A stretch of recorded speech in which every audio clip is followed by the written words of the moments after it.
Hi hello आणि नमस्कार. कसे आहात सगळे? मस्त मजेतच असाल. मी रुपाली चटपटीत स्वादिष्ट रेसिपीजमध्ये तुमचे अगदी मनापासून स्वागत करते. तर आज मी तुम्हाला एकदम झटपट अशी कच्च्या कैरीची चटणी तयार करून दाखवणार आहे. त्यासाठी इथे मी खोबरे, लसूण आणि अद्रक घेतला आहे. आता हे मी मिक्सरला फिरवून घेणार आहे.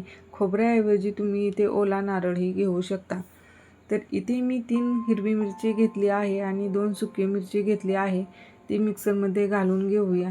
इथे मी 3 कैऱ्या घेतल्या आहेत. स्वच्छ धुवून ते कट करून त्याही मिक्सरमध्ये घालून घेऊया. आता भरपूर अशी कोथिंबीर घेतली आहे. कोथिंबीर ही आपल्याला यामध्ये घालून घ्यायची आहे. वरून चवीपुरते मीठ घालून घ्यायचे आहे आणि 1 चमचा जिरे घालून घ्यायचे आहेत. आणि त्याचबरोबर इथे आपल्याला चवीनुसार साखरही घालून घ्यायची आहे. त्याची क्लिप माझ्याकडून मिस झाली आहे, त्यामुळे जरूर ही चटणी तयार करताना साखर वापरा. हे पाणी न घालताच आपल्याला मिक्सरला छान एकदम बारीक असे फिरवून घ्यायचे आहे. अशाच नवनवीन रेसिपीज पाहण्यासाठी चटपटीत स्वादिष्ट रेसिपीज या यूट्यूब चॅनलला सबस्क्राईब करा आणि शेजारील बेल आयकॉनही क्लिक करा. याने काय होईल, मी जे नवनवीन व्हिडिओ अपलोड करते ना, त्याचे नोटिफिकेशन तुम्हाला सर्वात आधी मिळून जाईल. तर इथे आपली ही चटणी तयार आहे. तुम्ही अशीच ही चटणी खाऊ शकता किंवा याला तडकाही देऊ शकता.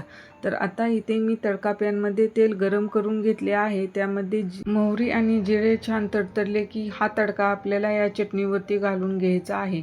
तुम्ही ही चटणी चपातीसोबत खाऊ शकता किंवा वरण भातासोबत तोंडी लावू शकता.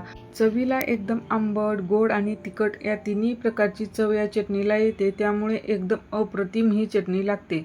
तर आता भरपूर बाजारात कैऱ्या आल्या आहेत. तुम्हीही ही चटणी नक्की ट्राय करा आणि कशी झाली ती कमेंटमध्ये सांगायला विसरू नका. ही चटणी तयार करून तुम्ही 8 दिवस फ्रीजमध्ये ठेवून खाऊ शकता. 8 दिवस ही चटणी छान राहते. तर तुम्हाला हा व्हिडिओ आवडल्यास तुम्ही हा व्हिडिओ तुमच्या मित्रमैत्रिणींना नक्की शेअर करू शकता. त्याचबरोबर आपल्या चॅनलला सबस्क्राईबही करू शकता. पुन्हा भेटू अशाच नवीन रेसिपीमध्ये. धन्यवाद.